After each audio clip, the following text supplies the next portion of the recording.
আমি কি ফোন দিয়ে ভিডিও এডিটিং করি, কিভাবে ভয়েস দেই এবং কোন অ্যাপস দিয়ে ভিডিও এডিটিং করে থাকি সে বিষয়ে আজকে আমি আলোচনা করব।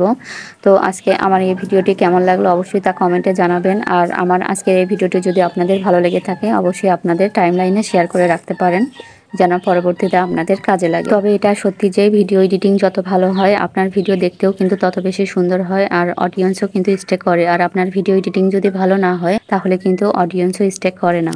এই জন্য আমি বলবো আপনি যত বেশি বেশি প্র্যাকটিস করবেন তত কিন্তু আপনার হাত ক্লিয়ার হবে, আপনার ভিডিওতে কথা বলার স্পিডও কিন্তু তত বেশি হবে। এজন্য বেশি বেশি এডিটিং করবেন, দেখবেন কোনো একটা সময় গিয়ে আপনার ভিডিওতে যদি ভিউ কমও থাকে তারপরেও কিন্তু আপনার পেজটা গ্রো করবে। তো এখন অনেক নতুন পেজ ওনার আপুর প্রশ্ন থাকবে যে কোন অ্যাপ দিয়ে ভিডিও এডিটিং করলে ভালো হয়। তো আমি বলবো আপনার হাতে থাকা স্মার্টফোনটি দিয়েই আপনি ভিডিও এডিটিং এর কাজটা শুরু করতে পারেন। কেননা আগে তো আপনি এখান থেকে ইনকাম করেন, তারপর না একটা ভালো ব্র্যান্ডের ফোন কেনার চিন্তা করবেন।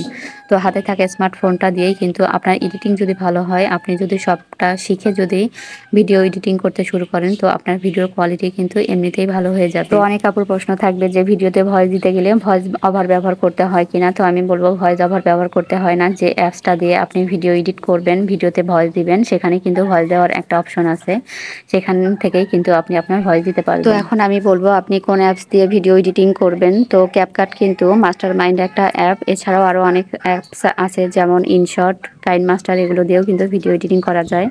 কিন্তু আমার কাছে সহজ মনে হয় সব থেকে ক্যাপকাট অ্যাপসটা, কেননা এতে অনেক হাই কোয়ালিটি এবং হাই রেজুলেশনের ভিডিও এডিটিং করা যায়। এজন্য আমার কাছে এটাই সহজ মনে হয়। আমি আমার সব ভিডিও ক্যাপকাট অ্যাপস দিয়েই এডিটিং করে থাকি, কেননা আমার কাছে অন্যগুলো অনেক বেশি কঠিন মনে হয়, এটাই আমার কাছে সব থেকে বেশি সহজ মনে হয়। সব থেকে কঠিন বিষয় হচ্ছে ভিডিওতে ভয়েস দেওয়া। এই ভয়েস দিতে গিয়েই সবাই আটকে যায়, এই ভয়েস দেওয়াটাই সবার কাছে সমস্যার মনে হয়। আপনি ভিডিওতে যখন ভয়েস দিবেন তখন একা একা কথা বলার প্র্যাকটিস করবেন, দেখবেন আপনার কথা বলার স্পিডটা অনেক বেশি বেড়ে যাবে। অনেকেই আছে ভিডিওতে ভয়েস দিতে গিয়ে বারবার শুধু কথা থেমে যায়, সেক্ষেত্রে আপনি অল্প অল্প করে ভয়েস দিবেন এবং অল্প অল্প করে এডিট করবেন। অনেকেই আছে কথা গুছিয়ে বলতে পারে না, আবার আশেপাশের অনেক বেশি নয়েজ শোনা যায়, আবার নিঃশ্বাসের শব্দ শোনা যায়। তো আপনি একা একা কথা বলার চেষ্টা করবেন, প্র্যাকটিস করবেন, তাহলে দেখবেন এগুলো আপনার ঠিক হয়ে যাবে। ভিডিওতে ভয়েস দিতে গিয়ে আশেপাশের যদি নয়েজ শোনা যায় বা আশেপাশে যদি কোনো হইচই শোনা যায় তাহলে কিন্তু সেই ভিডিওটা দেখতে এবং শুনতে কোনোটাতেই ভালো লাগে না। এজন্য আমি বলবো আপনারা রাতের বেলাতে বেশি বেশি করে চেষ্টা করবেন যেন ভিডিওতে ভয়েস দিতে পারেন। আপনারা